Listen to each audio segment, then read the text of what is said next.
Good afternoon. Welcome to this session of the Procedure Committee. Very warm welcome to the Leader of the House and Lord President of the Council, Jacob Rees-Mogg. Leader, just to explain, the Chair of the Committee is having to self-isolate, so sends her apologies, although I'm told she is watching live, so I'm sure she'll have some comments in due course. Thank you for appearing at the committee again. I think it's our third session in recent times, and you are very welcome. We'll move straight into questions, if you're agreeable, and with the first question coming from Mr Thompson. Thank you, Chair, and thank you, Lord President. I'm going to kick us off on disproportionate costs when it comes to questions, and I know this is something that a number of members have come up against in trying to get answers in past, but maybe to start us off, the disproportionate cost threshold is opaque and 10 years old, and I was wondering when we might see a statement of some sort coming in, if that would in fact be before the next recess. I mean, as you know, the disproportionate cost level is £850. It is only advisory, it's not compulsory, and it doesn't apply to oral questions. It is a difficult balance to get right. It is really important that ministers are held accountable to Parliament and that they give proper answers. £850 is a good week's work from a junior civil servant. So it's not an unreasonable level of cost, it doesn't seem to me. Is it right to review it? All figures of this type are kept under review, and I'm conscious that it hasn't been increased recently, although in the last 10 years inflation has not been enormously high, so it's perhaps more reasonable than a 10-year period would sometimes be. I think the last response that you gave was that you had raised the matter with the Treasury and it would provide an update in due course. Is that something we could expect? There is a meeting due to take place fairly shortly between my officials and the Treasury to discuss this and other matters. Okay. In a written statement of February 2012, it was indicated that the Treasury had a methodology for calculating the disproportionate cost. Is that something that has already been shared with you? I don't have their methodology, and it's not made publicly available. But you've got to have some means of working out what the cost is. You can't just invent it. Okay. And I think previously the Procedure Committee has made 3 specific recommendations on the calculation of the threshold. Do you have a view on these? Being the sort of a standard methodology for all the calculations, recalculation to allow for appropriate inflation, and being calculated with regard to policy team time. I certainly think that the key is, are members' questions by and large being answered, or are lots of questions getting the disproportionate cost answer and therefore accountability is declining? I think the result is more important than the process, and it would be interesting if the Procedure Committee looked at how many questions got a disproportionate cost answer, and was that a serious obstacle to proper accountability. Mr Jones. Yeah. Thank you, Leader. The issue is, though, there's been an increase in the use of this, certainly by the Treasury themselves. I've had questions, both of them and the Minister of Defence, where I've asked the same questions a year ago and got an answer, and then lo and behold now, because they're new ministers, this is being used. And I'm just wondering whether, in terms of justifying the use of this, some departments aren't using it just not to answer questions. And I'm wondering whether there's a way in which, if we could get statistics about numbers, whether departments could actually be asked what they're using. Because clearly, when you get answered one year and then the following year you answer similar question, obviously with different things you've been asked for, you don't get the answer and you get disproportionate costs. It smacks that, frankly, ministers are trying to avoid questions. I view my role as being here in a major part to ensure that members are able to hold the government to account. And as I've said a number of times at business questions, if members are not getting proper answers, I'm more than happy on a case-by-case basis to go to departments and say, why are you not answering this question? Or why is this answer not complete? If you would like to send me the examples of the question in 2020 and 2021 that has been given a disproportionate cost answer the second time round, I will obviously take that up for you, because I'd make 2 points. One is that obviously it shouldn't be used as a means of not answering, but secondly, if the cost of answering a question has increased because of inflation from one year to the next, then that would make quite a strong case for saying that the level should be increased, because it should be proportionate in a way to the information being asked for. Mr. Bell. Thank you, Chair, and thank you, Leader, for coming. We want also to ask on parliamentary questions about the accountability of arm's-length bodies. There are 415 of these which ministers are responsible for. Are you satisfied that those bodies are sufficiently accountable to members of the House? No, I'm not. And I had this problem when I was on the backbenches. It is impossible to get any sensible answer from Ofsted, or it certainly was when I tried to get answers from Ofsted, and you just get palmed off on the basis that they're an arm's-length body. This is very difficult for members to hold them to account. But ministers don't necessarily hold them to account either, because they're independent of ministers. And can I throw it slightly back to the Procedure Committee? Because I think it'd be really helpful if you could think of a means in which we could hold arm's-length bodies better to account. Well, I'm sure we can think about it, but what would you recommend based on your previous experience on this committee and in the House? Well, I wish I knew. I mean, that's why I'm at. But I do think it is a gap in accountability, and it's quite a serious one for constituents, because so many of the things they deal with are issues that fall upon arm's-length bodies, and it's a sort of cauterising of accountability. And I don't think that is satisfactory. I mean, practically the last thing I did as a backbencher was try and get funding from NICE for a drug for a constituent. And that is a similar thing, that it is an arm's-length body, and you get the reply from ministers that we've sympathised, but we can't do anything because it's arm's length. And what we're in the business of as members of Parliament is holding the executive to account in all its arms, not just its formal ministerial arms. So I think it is something that needs further work doing. Do you think arm's-length bodies understand their responsibilities to the House and are avoiding them, or do they not understand them? Well, I'm going back some years, but I had a response from Ofsted at one point that was so dismissive that I certainly didn't think at that point that they recognised that they were accountable to Parliament. The Cabinet Office has a parliamentary capability team which helps government departments understand their responsibilities. Does that support arms-length bodies or just central departments? I mean, I work very closely with parliamentary capability and did a session for departments with the Speaker recently to try and make the case that it's actually in the interests of government to answer questions well, because if you handle accountability effectively, you actually do a service to the executive.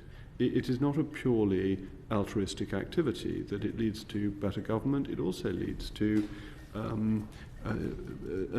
easier performance for a minister at the dispatch box. If the question has been well answered initially, you're not going to be asking for the adjournment debate and the urgent question and all the other mechanisms that create a great deal of work for departments and sometimes awkwardness.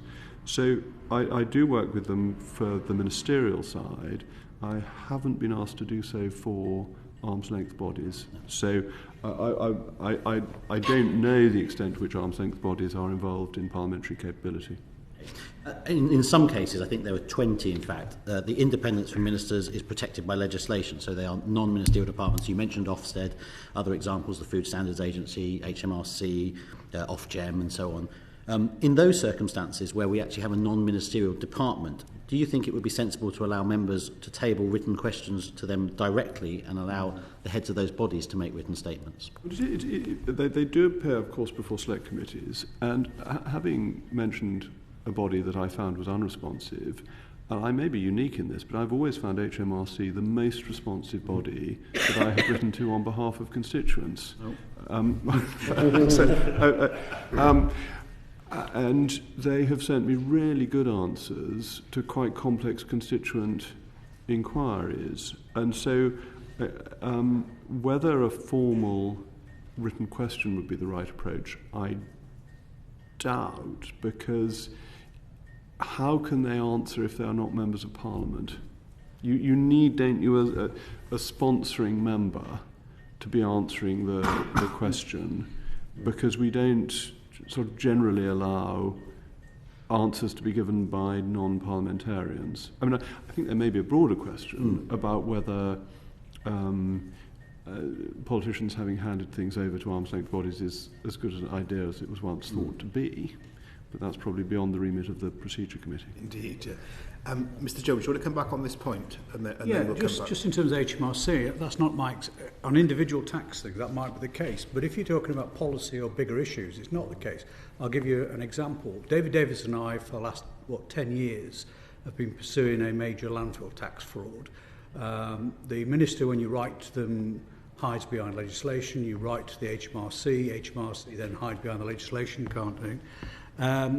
In this particular issue, it was around an investigation which was actually being completed. I understand we couldn't comment while it was ongoing. It had actually been completed.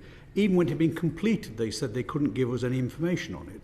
So David and I both got the National Audit Office to do an investigation, which, I've got to say, took the lid off quite a disgraceful set of facts around the way the HMRC had handled that investigation. Now that wouldn't have come to light if we hadn't have done that. And, every time you spoke to ministers or wrote to the HMRC, you got one-line answers saying, quoting the Act, you couldn't comment on it. Even though both David and I, in the last 10 years, had actually met with HMRC officials to discuss this case. And I just wonder how we could actually... and it's not about interfering with that. I understand why, for example, on tax, we don't interfere directly in how they operate. But there are some larger policy issues of the way they operate, which, have got implications, both national policy, but also in this case, David's and our case, constituents have been affected by this landfill tax fraud. But there are almost invariably parliamentary mechanisms that one can use to get information. So all select committees have the authority to send for persons and papers, and if there is a specific issue, HMRC is answerable to the Treasury Select Committee. We have seen in recent years the effectiveness of humble addresses in getting information out of government bodies. So my advice would be to use the parliamentary mechanisms that are available, because there are ultimately enough to make it work, even if on occasions things don't run as smoothly as they should. And certainly as Leader of the House, I'm very keen to help people to get legitimate information out of public bodies, regardless of whether they are arm's length or not. No, by all means. It's actually about government departments passing on information from members of Parliament to arm's length bodies. I think I copied you into my correspondence with the Department of Health, where a legitimate question I asked the Department of Health was then passed to CQC. CQC then divulged that information to the people who were complaining about. Are you confident that departments, when they are answering inquiries from parliamentarians, are conscious of the fact that that is a privileged relationship between ourselves and that department? It shouldn't be shared with individuals, in this case, for example, who we were directly complaining about. It's very difficult with specific cases to comment on the details. If I can stick to general principles, inevitably departments will try and seek information from the bodies that come under their auspices. And then the question is, how is that information divulged, and is that done properly? But yes, of course, confidential information should always be handled properly. Whether that's always got right is another matter. Bring in Mr. Gray on this point. I quite agree with you that you couldn't possibly have arm's length bodies answering to direct questions because they haven't got ministers in them. But there are, of course, several organisations that do answer direct parliamentary oral questions, namely the Church of England and indeed the House Commons Commission, and there may well be others that can't spring to mind offhand. Would it not be possible to invent some mechanism by which, for example, HMRC could have a member answering on behalf of HMRC? I think it's very difficult to do that, because you would then be saying it's an arm's length body, but there is an MP who has some influence within it, is some part of it, but is not with ministerial responsibility. And the Second Church Estates Commissioner is a very particular role, answering on behalf of the Commission or on behalf of the R&R sponsor body.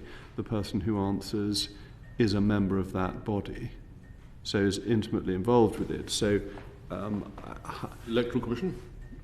But there's a commission on the Electoral Commission that answers, that is a parliamentary body, rather than it being... nothing is impossible, but I think it would be easier to say that it was a ministerial responsibility rather than simply to say there is... these are usually backbench MPs. They're not always, or they're not invariably from the governing party.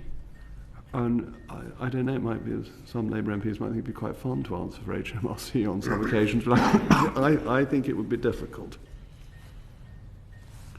Go back then, Mr. Yeah, I just have one sort of final question on transparency with these sorts of answers. The example in our brief actually is from Ofsted, where one member asked whether a school could receive a good rating from Ofsted, where the inspector had found inadequate provision for SEND, and the Minister replied, "These are matters for Her Majesty's Chief Inspector. I've asked her to write to you directly, and a copy of her reply will be placed in the library of both houses." That's not really good enough for public consumption, in my opinion, because there is no link on that website. It's hard to find it if you don't find it. Obviously, a copy will be made available to the member. Could we not do something to improve the way that these things are displayed to the public on the website in particular, so that people can see the answer to the question? I don't think the way answers are published requires anything to be done by the government. I think that's an internal House matter, and the links that are made available in the publications would be for the House authorities. I'll stand correction on that, but I think if the Procedure Committee were to make a recommendation of that kind... You would support improved transparency? Of course I would. It's improved out of all recognition in recent years because of the internet, and that you can link through to papers. This isn't always to members' benefits, because sometimes members complain that instead of getting a detailed answer, they just get a link to a website, and they feel they should be getting more detail than that. So it's not... Sometimes the effort for transparency goes wrong. No, I think it's the case where the answer the answer is available. There's just no link to it. And it's you'd expect there to be a link in 2022. I don't disagree with that, but I don't think it requires a government action to change that. Well, perhaps people will hear this exchange and it will get changed anyway. Thank you, Chair. And I think, in fairness to the leader, sort of through an exchange of nodding with the clerk of committee, we'll make sure that we look at it and see if we can bring something forward later for that. Excuse me, Mr. Mills. Jacob, firstly, you seem to indicate that a backbench member could achieve a humble address. Are you suggesting the government would welcome backbench business committee motions being humble addresses to achieve that information? I'm not sure the government would welcome it, but look, it was procedurally allowed. I'm speaking as my quite extensive experience as a backbencher, and how do you get redress of grievance for your constituents? Well, Mr. James is a great expert at this, and many of you on this committee are. You look through the procedural book and work out what to do, and you up the ante until you get the answer that you want. And that doesn't always work, of course it doesn't, but that it gives you the best chance of getting what you want for your constituent. But that's something that is procedurally allowed. Well, I'll defer to the clerk, but I think you could put down a humble address as a backbench business motion. I'm not aware of any restriction. You can't use it for legislation. There are limits on backbench business, but I don't think that's one of them. Mainly, or at least not least, because when the backbench business committee was set up, people had forgotten that humble addresses existed. You'd be right. Can I just switch then? I think you've seen we're doing an inquiry on the potential to extend the remit of proxy voting. Do you have any initial views before you see our report on whether there should be proxy votes for members suffering ill health? I'm very glad you're doing the report, because I think it is a very difficult issue, where it's easy to see both sides of the argument. It is easy to see why you want to be helpful to people who have long-term illness, who are unable to come in, but nonetheless wish their vote to be recorded. It's also easy to see the difficulties of forcing people to reveal medical conditions, and it's the question of what is an MP, and what do we expect of our members of Parliament? How do you think proxy voting is meant to work? What limits would you put on? What would you expect from a member who was ill? Does the member have to give an instruction for every vote, or is there a standing instruction?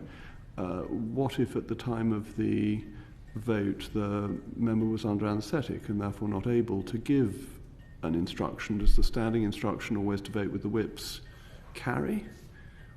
And so it's really straightforward with maternity and paternity leave. There's a very clear objective. It is a very public event that, as a father of 6, it's an event usually one's extremely proud and excited by. But ill health is different. You don't necessarily want people to know, and some people take a different view from others. And it is... Are there other ways of doing it? Is nodding through good enough on those votes that really matter and may determine the future of the nation? I mean, I'm obviously thinking of the 1979 vote of no confidence. James, even you weren't there for that, were you? Sorry. He wasn't here, no. Are there points at which it is so important that you need people to at least be physically well enough to turn up? I think these are very difficult questions, so I'm glad you are doing it. One of the words you used there was long-term illness. Are you suggesting that you may be more amenable if somebody was off with cancer or something long-term than you would be for somebody who was off for a couple of weeks with a hip replacement or something? You're thinking that is a criterion? I suppose what I'm really worried about is that a minister who is travelling abroad, who at 9 o'clock develops a cold for a vote at 10 o'clock that's going to be very tight. And I think it is really, really important that whatever you do, ministers have to turn up, and indeed the leading opposition figures, because turning up in Parliament is not what every minister wants to do at the end of a busy day, but it is fundamental to the power of Parliament that the ministers are here regularly, and all the ministers and all the most senior figures in our parties. Why? Because there are issues that one wants to raise with them. They are a very effective way of dealing with constituency problems. I mean, I've seen opposition members hanging outside the division lobby to try and get the Home Secretary, not actually the current one, but try and get the Home Secretary about an important immigration case in his or her constituency.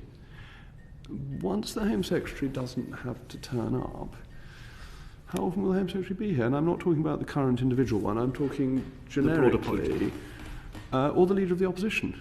And the Leader of the Opposition is very busy. He would probably like to be getting around the country, meeting potential voters, rather than being in the division lobby. But then how Parliament works gets steadily undermined.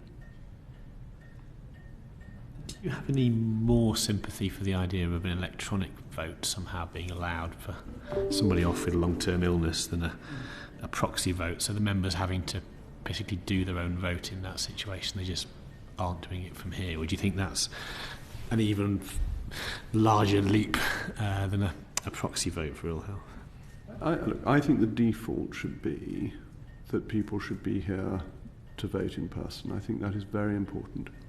I think it's important for how Parliament functions, it's important how we interact with each other, but it's also a reminder that what we're doing has an effect on people's lives.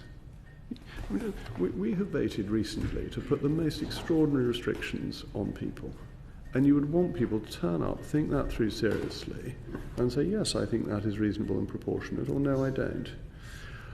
I slightly worry that if people aren't doing it in person, don't have the inconvenience of having to be here physically, they don't necessarily take it as seriously. And I think there was some evidence that electronic voting, and people going for nice walks and then voting in Parliament, I think some peers are even supposed to have been abroad when they were voting electronically, and they've now changed their system, so they've got to be in the precincts to vote. They've got to be in a place of work within the precincts to vote electronically, which I think is not quite nicely phrased to stop them voting from the Bishop's Bar. But I think this is a really important thing that we do. It affects our constituents, and the fact that we have to be here is important. But I have sympathy for people who have serious illness, who I think are in a category that deserves more sympathy than people who just find it slightly inconvenient to be here. Before I bring in Mr. Harrell, can I just, in my role as chair, I'm just curious, Leader, in relation to attendance and being here.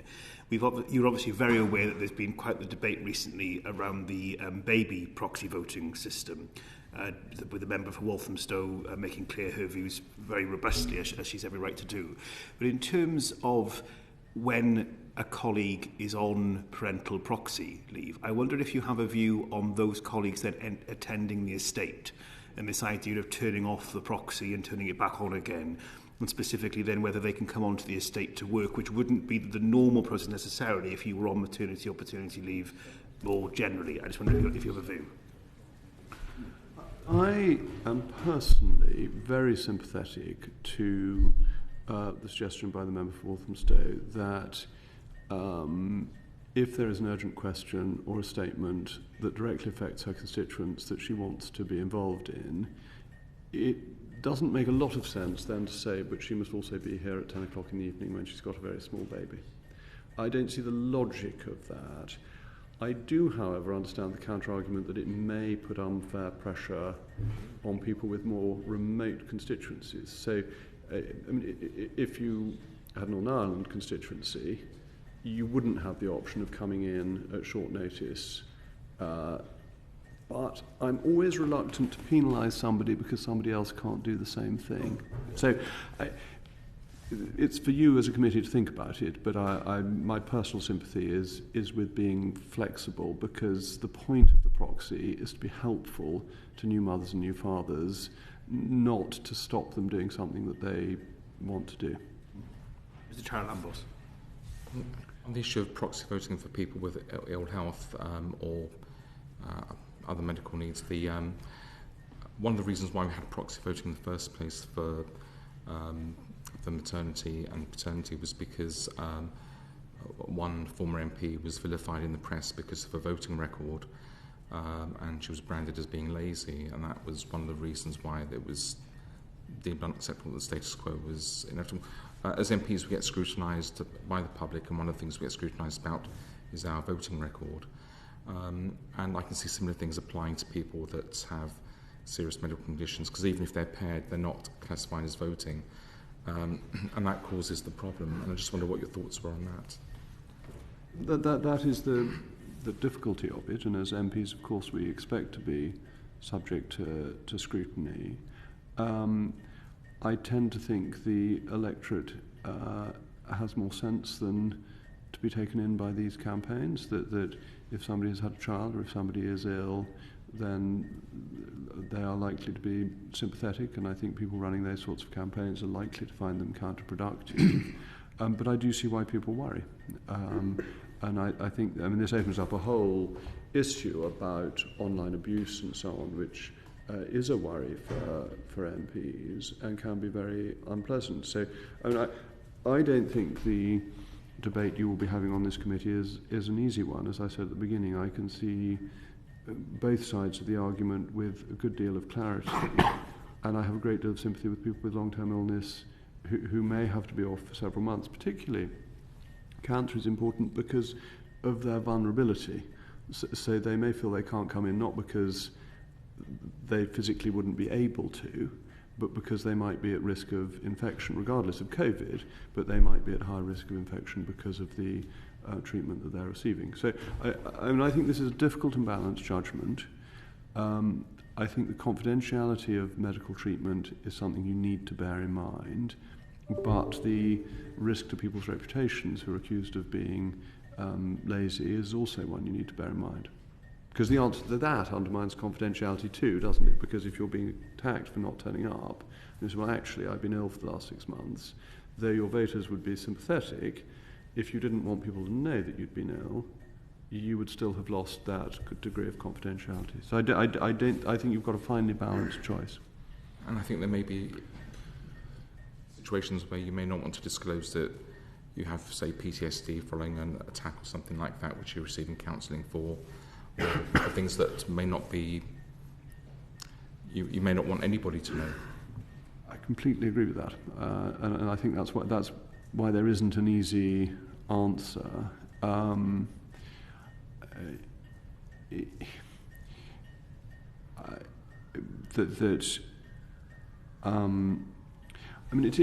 over the pandemic, the They Work For You has been less rigorous in recording how people have voted, and it may be that people are getting a little bit more mature about that and thinking that MPs aren't just sort of carelessly not here, or I can't think of any circumstances. Most MPs have a pretty good voting record unless there's a good reason for not being here. And so my perhaps rather pious hope would that, having gone from a period where nobody knew whether MP voted or not, because unless you look through Hansard there was no way of finding out, to a position where every vote was noted and your attendance record looked at, I wonder whether we're maturing so that people begin to realise that actually most of the time MPs do want to be here, they feel that it's their duty, and if they're not here there's a good reason for it. Mills, do you want to come back at all on anything? No? Okay. We'll move on to Mr Gray. Andy, I think you answered most of the questions which the clerks very kindly provided me with, but I think a couple of things. You were hoping, I think, to see the standing orders with regard to proxy voting changed in several other ways. I wonder if is a general things you'd like to see us proposing, which we haven't touched on already with regard to proxy voting. No, I mean, I'm interested in your report, and I think they are working well for maternity and paternity leave. There is the issue of whether presence on the estate should be prohibited if you have a proxy vote. I think even if you were to say that people shouldn't take part in proceedings, presence on the estate seems a pretty all-encompassing rule, when you might need to come in on a Monday morning because you'd left something behind, or you needed to see your parliamentary assistant, or you just wanted to keep in touch with your parliamentary assistant, and there was a vote at 10 that you had no need to be about for because you were on maternity leave or paternity leave. And so I think presence on the precincts is a pretty tough rule. How would you react to the that I was having dinner with in the members' dining room on one occasion, and the bell went, and I got up to so aren't you voting? He said, no, we've all got proxies. No, I shan't vote. I'll carry on my dinner while you go and vote. Is that not... Those were the rules. That was the special rules during COVID. And it may not surprise you to know that I was similarly with other MPs and went to vote. I had a proxy very briefly when one of my children was being tested, and I had to stay at home because those were the rules at that time. And this is where I'd be cautious, actually, to come back to the question of health. I didn't want to have a proxy, but if proxies are available, you get told to have a proxy. And you certainly, as a minister, can't refuse, can you? It's not very safe. And I would have preferred to be paired, but that option goes if proxies are available, and therefore I think when you're thinking about people with ill health, they will find it very difficult to say to the whips, if proxy becomes the norm, I don't want to have a proxy, I just want to be paired. If that were the absolute rule, you may not be here while you have a proxy, then that prevent that kind of abuse, wouldn't it? But I think when it's maternity and paternity leave, it's one or two people, whereas with the COVID proxies, that was partly a desire to minimise the number of people on the estate. I think that was very different. I don't think anyone would want to go back to that level of proxy. I hope not. Even though they were on it. All right. Do you think, supposing proxies were to be proxy regime were to be brought in for very ill people, do you think there should be a different regime for the very ill people from the parental proxy? Is there room for different rules for two categories of people? I think you've got to make a basic decision of, is the aim of the proxy to be helpful to the people who need it, or is it to set up a complex system that people have to jump through lots of hoops to get through? I think if you come to the conclusion that the proxy system is basically there to help people who have particular concerns, then you should be as flexible as possible. I don't see the point in setting up a system that will trip people up. You said that you wouldn't like to see a situation where some minister suddenly discovered at court. I wouldn't. That's absolutely right. That he was proxy and he developed an awful sniffle. That's absolutely right. What you were suggesting a moment ago was quite significant hurdles to jump through. Well, because it's got to be something serious. It can't be... Maternity leave is easy because there is a baby around, and that's very straightforward. The difficulty with health is, how do you judge health? And who judges it? And are you going to expect members to produce health certificates? I would have thought not. But you certainly want to make sure that it's not used for trivial reasons. And how would you police that? That's one of the difficulties that you face with thinking up a... So, for the people who you want it to be available to, you want it to be as easy as used as possible, without encouraging lots of people who you never wanted it to be available to use it. And that's not going to be an easy drafting challenge. That's why I'm asking whether or not we ought to two regimes, one for the obvious, which is mothers and fathers, but a different one for those who are ill. Before we answer that, perhaps let me ask you some supplementary, if I may. Can you imagine a situation in which the clerk in the House was the person who decided whether or not somebody was ill enough to deserve a proxy? I would have thought it ought to be the Speaker. Yes, I haven't spoken to the Speaker about this, but I would have thought it would be... That's the case, that we've got a small number of people, or at least let's imagine that we're 50 people or 20 people. The Speaker won't be doing much apart from having telephone conversations with very ill people and or malingerers. I'm not expecting the Speaker to be a doctor. That's what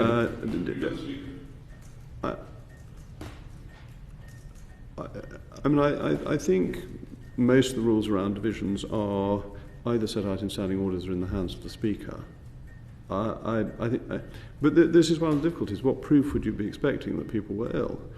I have a feeling we would take it on the honour of a member that the member was ill. I don't think we would be expecting a doctor's...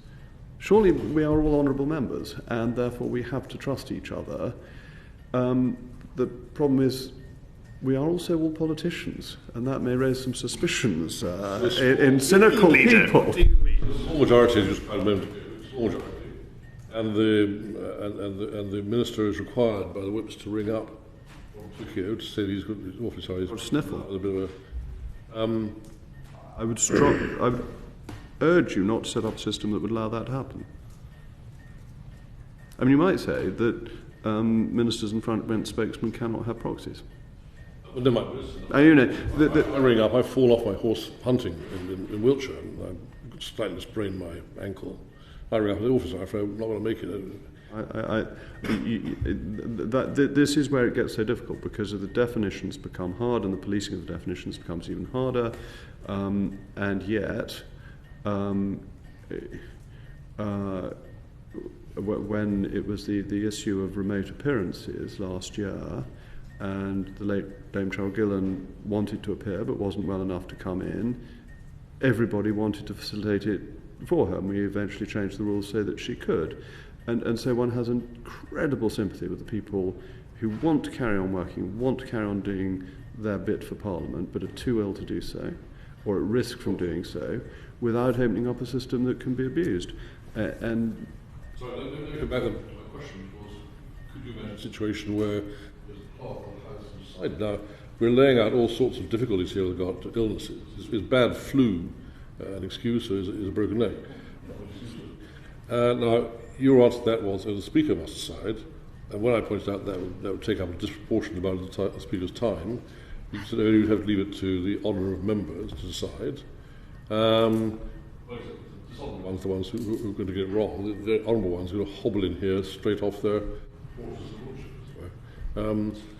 Surely there has to be some means, there has to be some person, some system, some mechanism which decides whether or not a person does or does not get a proxy. I would have thought if you go down the proxy route, you need to do it on the basis that honourable members will tell the truth. I think to say to the Speaker, he must decide whether people are ill enough, is not something the Speaker would welcome. I don't see how he could make that judgment, or reasonably be expected to make the judgment about what type of illness. And for a clerk, I think it would be even harder, because I suppose discretion, honour and good manners of members. Are you confident that all 650 of us will constantly be as well-mannered and honest, well-disciplined as you hope? I think members would take a different view of what was serious enough.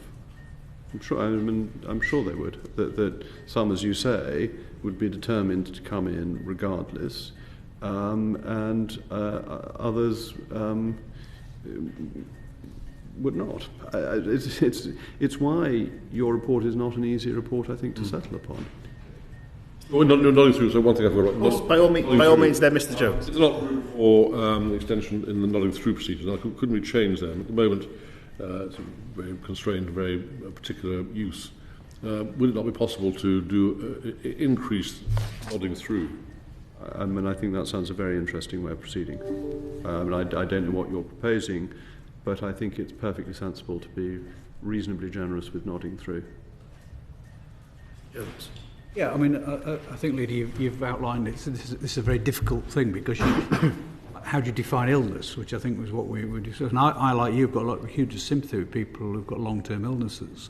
Do you not think that our constituents, if someone is, say, suffering from cancer or got some other illness, at the end of the day, most people will be sympathetic to that member for not being in attendance for that?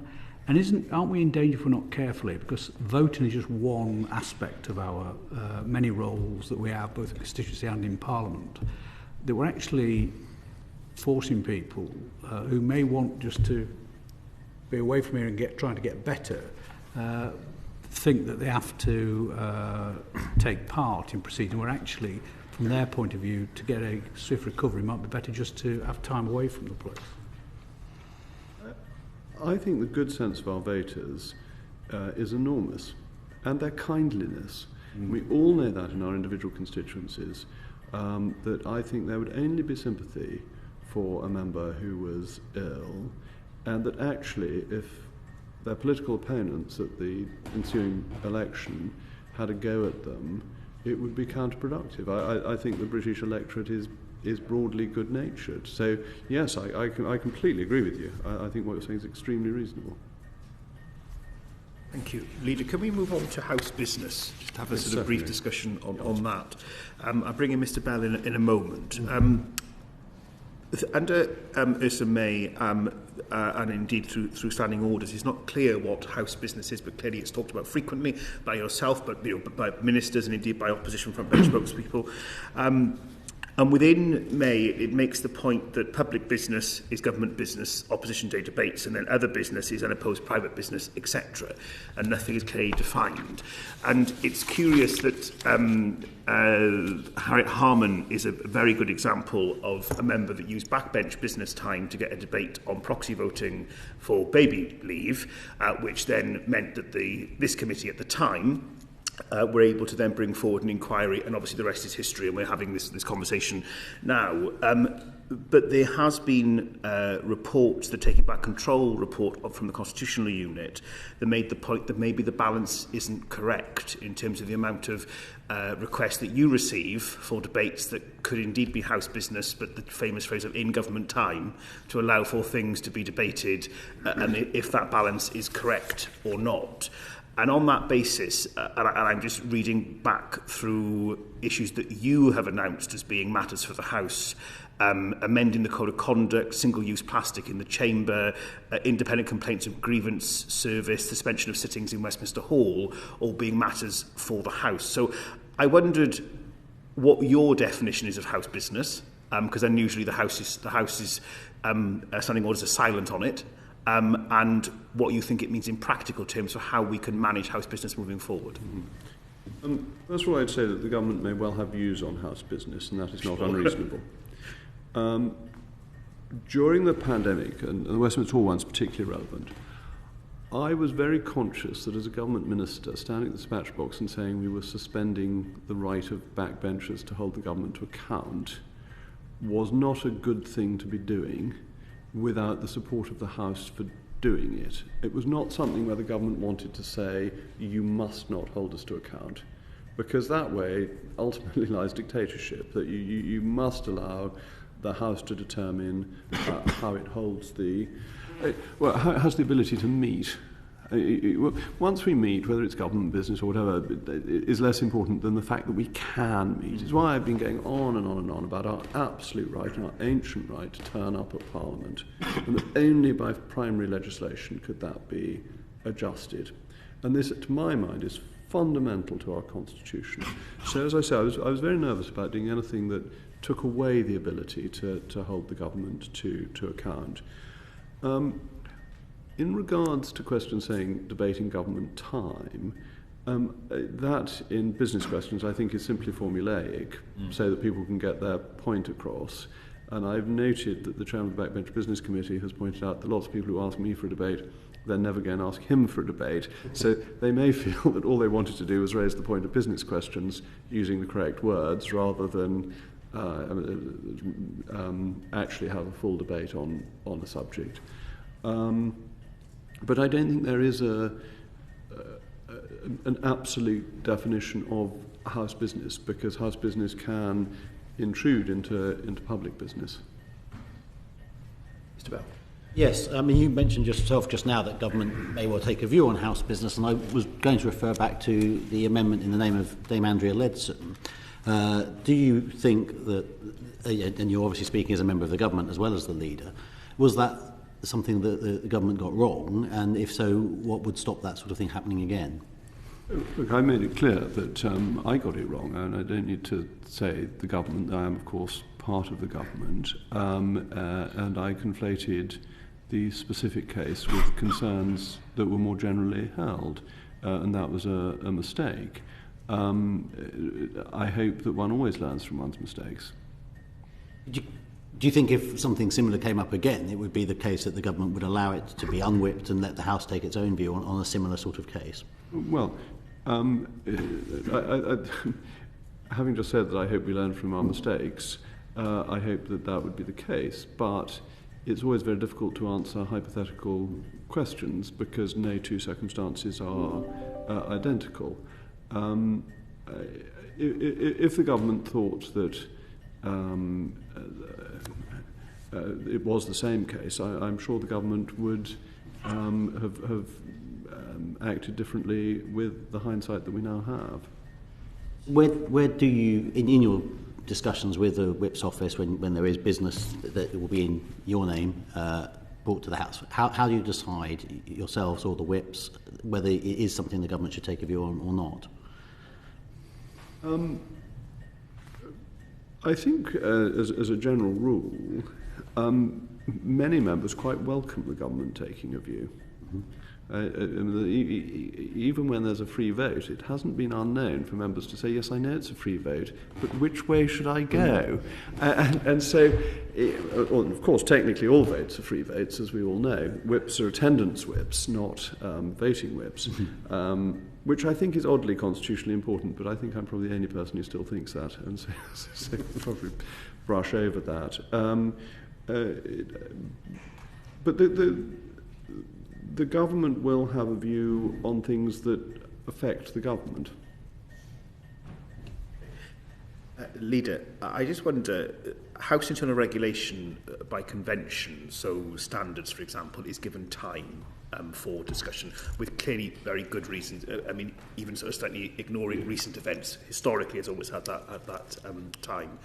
Would you consider reports from this committee and indeed liaison being given that same sort of regulated time on the floor of the House? Because in fairly recent past with the pandemic, some of this committee's reports have been some months after government have made decisions. But in fairness to you, you've then corresponded with this committee to say that you've taken many of our recommendations forward, that we just not simply had the allotted time.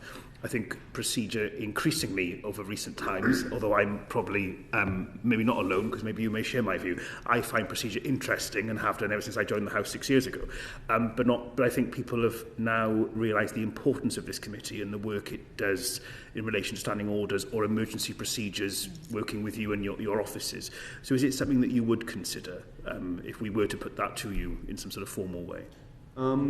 Well, I was on the procedure committee for my first 5 years in Parliament, and share your view that procedure is important.